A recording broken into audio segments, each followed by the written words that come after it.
ಒಂದು ತಿಳ್ಕೊಬೇಕು ಏನಪ್ಪ ಇಂಪಾರ್ಟೆಂಟ್ ಅಂತ ಕೊಟ್ರೇನ, ಇಲ್ಲಿ ಮುಖ್ಯವಾಗಿ ನದಿ ವಿವಾದಗಳಿಗೆ ಸಂಬಂಧಪಟ್ಟಂತೆ PSI ಪರೀಕ್ಷೆಯಲ್ಲಿ ಒಂದೆರಡು ಪ್ರಶ್ನೆಗಳು, ಒಂದು ಪ್ರಶ್ನೆ ಇಲ್ಲಾಂದರೆ PSI ಪರೀಕ್ಷೆಯಲ್ಲಿ ಪ್ರಬಂಧಗಳು ಬರುವಂಥ ಸಂದರ್ಭಗಳು ಇದಾವೆ. ಈಗ ನಾವು ಎಕ್ಸಾಮ್ ಬರೆಯಕ್ಕೆ ಹೋದಾಗ ಕಾವೇರಿ ನದಿ ವಿವಾದ ಅಂತ ಕೊಟ್ಟಿದ್ದ, ಕೃಷ್ಣಾ ನದಿ ವಿವಾದ ಅಂತ ಕೊಟ್ಟಿದ್ದ, ಮಹದಾಯಿ ನದಿ ವಿವಾದ ಅಂತ ಕೊಟ್ಟಿದ್ದ. ಇಲ್ಲಪ್ಪ ಅಂತಂದ್ರೆ ಈಗ ಟೋಟಲ್ ಅಂತಾರಾಜ್ಯ ನದಿ ವಿವಾದಗಳು ಅಂತ ಕೊಟ್ಬಿಡ್ತಾನೆ. ಅಂಥ ಸಂದರ್ಭದಲ್ಲಿ ಅಂತಾರಾಜ್ಯ ನದಿ ವಿವಾದಗಳಂತ ಕೊಟ್ಟರೆಗಿನ ಒಂದು 3-4 ನದಿಗಳ ಬಗ್ಗೆ ನೀವು ಬರಿಬೇಕಾಗತ್ತೆ. ಇನ್ನೊಂದು ಮುಖ್ಯವಾಗಿ ನೀವು ಏನು ಗಮನಿಸ್ಬೇಕಂದ್ರೆ, ನೀವು ಫಸ್ಟ್ ರ್ಯಾಂಕ್ ಬರಬೇಕು, ಇಲ್ಲ ಜಿಯೋಗ್ರಫಿ ಬಗ್ಗೆ ಪರ್ಫೆಕ್ಟಾಗಿ ತಿಳ್ಕೋಬೇಕು, ಎಕ್ಸಾಮ್ನಲ್ಲಿ ಒಂದು ಕ್ವಶನ್ ಮಿಸ್ ಆಗಬಾರ್ದು ಅಂತಂದರೆ ನಿಮ್ಮ ಹತ್ರ ಮುಖ್ಯವಾಗಿ ಒಂದು ಭಾರತದ ಭೂಪಟ, ಒಂದು ಕರ್ನಾಟಕದ ಭೂಪಟ, ಇನ್ನೊಂದು ಪ್ರಪಂಚದ ಭೂಪಟ, ಜಿಯೋಗ್ರಫಿಗೆ ಸಂಬಂಧಪಟ್ಟಂತೆ 3 ಭೂಪಟಗಳನ್ನು ತಗೊಂಡಿರ್ಬೇಕಂತ. 3 ಭೂಪಟಗಳನ್ನು ತಗೊಂಡ್ಕೆಸೆ ಈಗ ನದಿಗಳ ಬಗ್ಗೆ ನಾವು ಸ್ಟಡಿ ಮಾಡುವ ಸಂದರ್ಭದಲ್ಲಿ ಭೂಪಟವನ್ನು ನಾವು ವೀಕ್ಷಣೆ ಮಾಡಬೇಕು. ಭೂಪಟವನ್ನು ವೀಕ್ಷಣೆ ಮಾಡಿದ್ರಿನ ನಮಗೆ ಈಸಿ ನದಿ ವಿವಾದಗಳನ್ನು ಬರಲಿ, PSIಗೆ ಸಂಬಂಧಪಟ್ಟಂತೆ ಒಂದು ಪ್ರಶ್ನೆಗೂ ನಮಗೆ ಮಿಸ್ ಆಗೋಕ್ಕೆ ಚಾನ್ಸಸ್ ಇರೋಂಗಿಲ್ಲ. ಮತ್ತು ಆದಷ್ಟು ಬೇಗ ನಾವು ನೆನಪಿಟ್ಕೋಬೇಕು. ನೀವು ಅದು ಈಗ ಯಾವುದೋ ಒಂದು ಭೂಪಟ ಅಂತ ಕರಿ, ಭಾರತದ ಭೂಪಟ ಎಷ್ಟು ಬಿಡ್ಬೋದು? ಅಬ್ಬಾಬ ಅಂದರೆ ಒಂದು 250 ರೂಪಾಯಿ ಬಿಡ್ಬೋದು. ಚೆನ್ನಾಗಿರೋದು ಹೇಳ್ಕತ್ತೀನಿ. ಮತ್ತು ಎಲ್ಲಿ ದಾರ್ಯಾಗ ಅಲ್ಲಿ ಮಾರಕ್ಕೆ ಬಂದಲ್ಲಿ ಒಂದು 10 ರೂಪಾಯಿ, 20 ರೂಪಾಯಿ, 30 ರೂಪಾಯಿಗೂ ಸಿಗ್ತದ. ಬಟ್ ಏನಂದರೆ ಚೆನ್ನಾಗಿರೋದು 250 ರೂಪಾಯಿ ಕೊಟ್ಟಿಗೆಸೆ ಒಂದು ಭಾರತದ ಭೂಪಟ ತಗೋಬೇಕು. ಇನ್ನೊಂದು 250 ರೂಪಾಯಿ ಕೊಟ್ಟಿಗೆಸೆ ಕರ್ನಾಟಕದ ಭೂಪಟ, ಇನ್ನೊಂದು ಪ್ರಪಂಚದ ಭೂಪಟ. 3 ಭೂಪಟಗಳು ಮನೆಗೆ ಸಿಗಾಕಿರ್ಬೇಕು. ನಾವು ಯಾವಾಗಲೂ ಅದನ್ನು ಗಮನಿಸ್ತಿರ್ಬೇಕಂತ.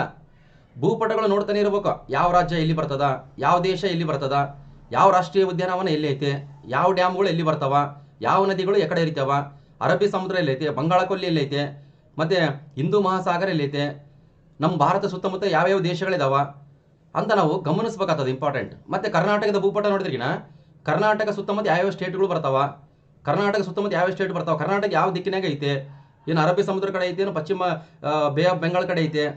ಭಾಳ ಇಂಪಾರ್ಟೆಂಟು. ನಮಗೆ ಭೂಪಟವನ್ನು ನಾವು ಕರೆಕ್ಟಾಗಿ ನೋಡಿಬಿಟ್ರೆಗಿನ ಭೂಪಟದಿಂದ ನಾವು ಎಷ್ಟೋ ವಿಷಯಗಳನ್ನು ಅತ್ಯಂತ ಕಡಿಮೆ ಸಮಯದಲ್ಲಿ ಅತ್ಯಂತ ಸುಲಭವಾಗಿ ಕಲಿಬೋದು ಅಂತ.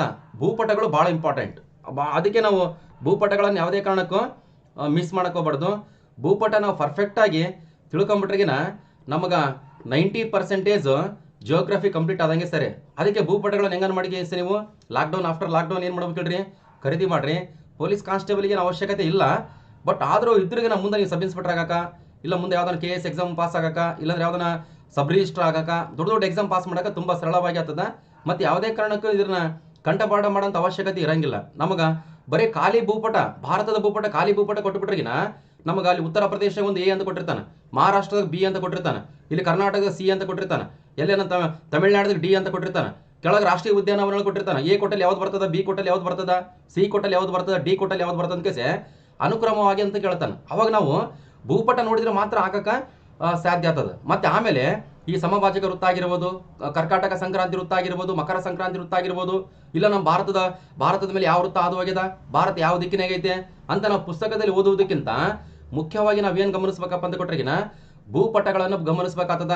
ಭೂಪಟಗಳನ್ನು ಕರೆಕ್ಟಾಗಿ ಸ್ಟಡಿ ಮಾಡಿಬಿಟ್ರೆಗಿನ ಒಂದು 15 ದಿನ 20 ದಿನ ಇಲ್ಲಾಂದ್ರೆಗಿನ 25 ದಿನದಾಗ ಪರ್ಫೆಕ್ಟ್ ಯಾವ ಎಕ್ಸಾಮಿಗೆ, ಸಬ್ ಇನ್ಸ್ಪೆಕ್ಟರ್ ಎಕ್ಸಾಮಿಗೆ ಫುಲ್ ಪರ್ಫೆಕ್ಟ್ 15 ಬರಲಿ 20 ಬರಲಿ, ಇಲ್ಲಾಂದ್ರೆ ಒಂದು 8 ಬರಲಿ, ಇಲ್ಲ 7 ಬರಲಿ, 5 ಬರಲಿ, ಪರ್ಫೆಕ್ಟಾಗಿ ನಾವೇನು ಮಾಡೋದು ಹೇಳ್ರಿ, ಟಿಕ್ ಹಾಕಂತ ಕೆಪಾಸಿಟಿ ಬರ್ತದೆ. ನಮ್ಗೆ ಮುಖ್ಯವಾಗಿ ಇಲ್ಲಿ ನಿಮಗೆ ಜಿಯೋಗ್ರಫಿ ಯಾವುದೇ ಇರಲಿ, ಪ್ರಪಂಚದ ಭೂಗೋಳಶಾಸ್ತ್ರ ಇರಲಿ, ಭಾರತದ ಭೂಗೋಳಶಾಸ್ತ್ರ ಇರಲಿ, ಕರ್ನಾಟಕದ ಭೂಗೋಳಶಾಸ್ತ್ರ ಇರಲಿ, ಭೂಪಟವನ್ನು ಅಧ್ಯಯನ ಮಾಡೋದು ಅತ್ಯಂತ ಸೂಕ್ತ. ಇಷ್ಟು ಗೊತ್ತಿರಲಿ. ಭೂಪಟ ಮತ್ತು 5ರಿಂದ 10ನೇ ತರಗತಿ ತನ್ನ ಪುಸ್ತಕಗಳು ಮತ್ತು ಇಂಪಾರ್ಟೆಂಟ್ ನಮಗೆ 5ರಿಂದ 10ನೇ ತರಗತಿ ಜಾಸ್ತಿ ಆಯಿತು ಸಬ್ ಇನ್ಸ್ಪೆಕ್ಟರ್ಗೆ, ಯಾವ ಎಕ್ಸಾಮಿಗೆ, ಸಬ್ ಇನ್ಸ್ಪೆಕ್ಟರ್ ಎಕ್ಸಾಮಿಗೆ, ಮತ್ತು ಪೊಲೀಸ್ ಕಾನ್ಸ್ಟೇಬಲ್ ಮತ್ತು PSI ಕ್ವಶನ್ ಪೇಪರ್ಸು, ಮತ್ತು ಇನ್ನೂ ಜಾಸ್ತಿ ಹೆಚ್ಚಿನ ಅಧ್ಯಯನಕ್ಕಾಗಿ ಬೇಕಾದ್ರಿಗಿನ PUC ಫಸ್ಟ್ ಇಯರ್ ಮತ್ತು ಸೆಕೆಂಡ್ ಇಯರ್ ಪುಸ್ತಕಗಳನ್ನು ಓದಿಬಿಟ್ರೆಗಿನ ನೀವು ಪರ್ಫೆಕ್ಟಾಗಿ ಏನು ಮಾಡ್ತೀರಿ ಹೇಳ್ರಿ, ಒಂದು ಹಂತಕ್ಕೆ ಬಂದುಬಿಡ್ತೀರಿ. ಅದನ್ನ ಬಿಟ್ಟು ಯಾವುದೋ ಒಂದು ತಗೊಂಡಿಗೆ ನಾವು ಸ್ಟಡಿ ಮಾಡೋದಕ್ಕಿಂತ ಒಂದು ಏನಂದರೆ ಒಂದು ಇದು ಅಂದ್ರೆ ಇದು ಪ್ಲಾನ್ ಪ್ರಕಾರ ಏನು ಮಾಡ್ಬೇಕು ಹೇಳ್ರಿ, ಸ್ಟಡಿ ಮಾಡ್ಬೇಕಾಗ್ತದೆ. ಅದಕ್ಕೆ ನೀವು ಕರೆಕ್ಟಾಗಿ ಓದ್ಕೋಬೇಕು. ನೋಡ್ರಿ, ಭೂಪಟ ನೋಡಿದ ತಕ್ಷಣ ನಮ್ಗೆ ನದಿಗಳು ಅಂತ ಕೊಟ್ಟರೆ ನೋಡ್ರಿ, ಇಲ್ಲಿ ಇಂಪಾರ್ಟೆಂಟ್ ಈ ಕಡೆ ಅರಬ್ಬಿಯನ್ ಸಿ, ಈ ಕಡೆ ಪಶ್ಚಿಮಕ್ಕೆ ಐತೆ ನೋಡಿ ಅರಬ್ಬಿಯನ್ ಸಿ ಅಂದರೆ ಅರಬ್ಬಿ ಸಮುದ್ರ. ಇಲ್ಲಿ ಪೂರ್ವಕ್ಕೆ ಯಾವ್ದು ಹೇಳ್ರಿ, ಬಂಗಾಳ ಕೊಲ್ಲಿ, ಪೂರ್ತಿ ಕೆಳಗಡೆ ಹಿಂದೂ ಮಹಾಸಾಗರ ಅಂತ ಐತೆ. ಅಂದ್ರೆ ನೀವು ನದಿಗಳ ಬಗ್ಗೆ ಸ್ಟಡಿ ಮಾಡುವ ಸಂದರ್ಭದಲ್ಲಿ ನದಿಗಳು ಯಾವ ದಿಕ್ಕಿಗೆ ಹರಿತೇವೆ ಇಂಪಾರ್ಟೆಂಟ್, ಯಾವ ಸ್ಟೇಟ್ನಾಗ ಹರಿತೇವೆ ಇಂಪಾರ್ಟೆಂಟ್, ನದಿಗಳು ಉಪನದಿಗಳು ಇಂಪಾರ್ಟೆಂಟ್, ಮತ್ತೆ ಆ ನದಿಗೆ ಸಂಬಂಧಪಟ್ಟಂತೆ ಯಾವ್ಯಾವ ಡ್ಯಾಮ್ ಯಾವ್ಯಾವ ಸ್ಟೇಟ್ನಾಗ ಕಟ್ಟಾರ ಇಂಪಾರ್ಟೆಂಟ್, ಮತ್ತೆ ನಮ್ಮ ಕರ್ನಾಟಕದಾಗಿನ ಅದ್ರಾಗಿನ ಯಾವ ಜಿಲ್ಲೆದಾಗ ಕಟ್ಟಾರ ಇಂಪಾರ್ಟೆಂಟು. ಅದಕ್ಕೆ ನೀವು ಕರೆಕ್ಟಾಗಿ ತಿಳ್ಕೊರಿ. ನಮಗೆ ಕರ್ನಾಟಕ ಪಕ್ಕನೇ ಇರೋದು ಅರಬ್ಬಿ ಸಮುದ್ರ, ಅರಬ್ಬಿಯನ್ ಸಿ ಅಂತಿದೆ ನೋಡ್ರಿ, ಅರಬ್ಬಿ ಸಮುದ್ರ. ಇದು ಪಶ್ಚಿಮಕ್ಕೆ ಬರ್ತದ. ಪೂರ್ವಕ್ಕೆ ಕೊಟ್ರಿಗಿನ ಬೇ ಆಫ್ ಬೆಂಗಾಲ್ ಅಂತ ಬರ್ತದ, ಅಂದ್ರೆ ಬಂಗಾಳ ಕೊಲ್ಲಿ. ಪೂರ್ತಿ ದಕ್ಷಿಣಕ್ಕೆ ಬಂದ್ರಿಗಿನ ಹಿಂದೂ ಮಹಾಸಾಗರ ಅಂತ ಬರ್ತದ. ನಿಮಗೆ ಮುಂದೆ ಒಂದೊಂದು ಗೊತ್ತಾತವ.